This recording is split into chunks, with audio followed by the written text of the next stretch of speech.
করে জ্বালিয়ে রেখেছে।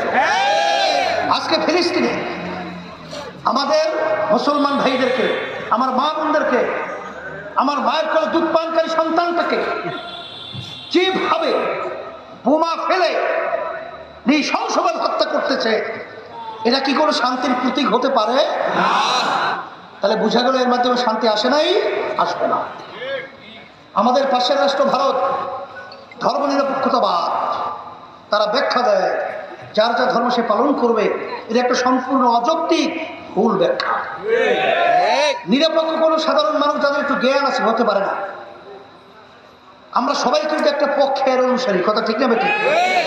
হিন্দু তাদের ধর্মের পক্ষে, খ্রিস্টান তাদের ধর্মের পক্ষে, আমরা মুসলমান আমাদের ধর্মের পক্ষে।